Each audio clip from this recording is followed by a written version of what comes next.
Welcome to our soft skill series, interpersonal skills. Definitely BTech freshers നിങ്ങളുടെ CGPA ഒരു ഇൻ്റർവ്യൂയിലോട്ട് നിങ്ങൾക്ക് എത്തിച്ചേർക്കാൻ പറ്റും. പക്ഷേ only your interpersonal skills can definitely ഒരു ജോലി നേടിയെടുക്കാൻ നിങ്ങളെ സഹായിക്കും. ഇപ്പോൾ ഈ ഇന്റർപേഴ്സണൽ സ്കിൽസ് പറഞ്ഞാൽ എന്താണ്? നല്ല രീതിയിൽ മറ്റുള്ളവരോട്ട് സംസാരിക്കുന്നത്, കമ്മ്യൂണിക്കേഷൻ ചെയ്യുന്നത്, പ്രോബ്ലം സോൾവ് ചെയ്യുന്നത്, നല്ല കണക്ഷൻസ് ബിൽഡ് ചെയ്തെടുക്കുന്നത്, ഇതൊക്കെയാണ് ഇന്റർപേഴ്സണൽ സ്കിൽസ്. പക്ഷെ അതൊക്കെ എങ്ങനെയാണ് നിങ്ങൾ ഇത് കോളേജ് പഠിക്കുമ്പോൾ തന്നെ നമ്മൾ ബിൽഡ് ചെയ്തെടുക്കാന്നാണ്. അല്ലാണ്ട് ഒരു പ്ലേസ്മെന്റ് വരുമ്പോൾ ഒരു ഇന്റർവ്യൂയുടെ സമയത്ത് ആ ഒരു സമയത്ത് വെയിറ്റ് ചെയ്യാണ്ട് ഇതൊക്കെ ഇപ്പൊ തന്നെ ബിൽഡ് ചെയ്യാൻ നമുക്ക് ശ്രമിക്കണം. ഗ്രൂപ്പ് പ്രോജക്ട്സ് വരുമ്പോൾ വോളണ്ടറി ആയിട്ട് അതിൽ ഇൻവോൾവ് ചെയ്യുക.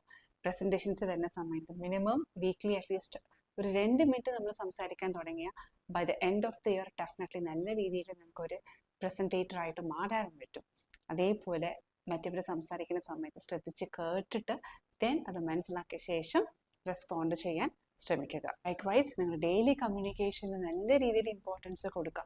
ഫ്രണ്ട്സിന് സംസാരിക്കുമ്പോഴും അവരെ കാണുമ്പോൾ ഒക്കെ ഗ്രീറ്റ് ചെയ്യുക, അല്ലെങ്കിൽ ഗുഡ് മോർണിംഗ് വിഷ് ചെയ്യുക. അതേപോലെ ഒരു കോംപ്ലിമെന്റ് ചെയ്യാനും അപ്രിഷിയേറ്റ് ചെയ്യാനും വളരെ ഇമ്പോർട്ടൻസ് കൊടുത്താൽ ഓട്ടോമാറ്റിക്കലി അത് നിങ്ങളുടെ പ്രൊഫഷണൽ കരിയറിലോട്ടും ആ ഇംപ്ലിക്കേഷൻ നിങ്ങൾക്ക് ഈസി ആയിട്ട് ബിൽഡ് ചെയ്ത് കൊണ്ടുവരാൻ പറ്റും.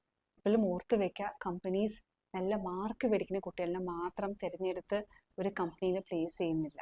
നല്ല രീതിയിൽ ഒരു ടീമായിട്ട് യോജിച്ചു പോണ കുട്ടികളും പ്രോബ്ലം സോൾവിങ് എബിലിറ്റി ഉള്ള കാൻഡിഡേറ്റ്സിനൊക്കെയാണ് അവർ തിരഞ്ഞെടുക്കുന്നത്. So kindly work on your interpersonal skills. ഇപ്പോൾ BTech പഠിക്കുന്ന സമയത്ത് തന്നെ നിങ്ങളുടെ സ്കിൽസ് ഒക്കെ ബിൽഡ് ചെയ്തെടുക്കാൻ ശ്രമിക്കാം. Skills build career. For more videos follow learning. Happy learning.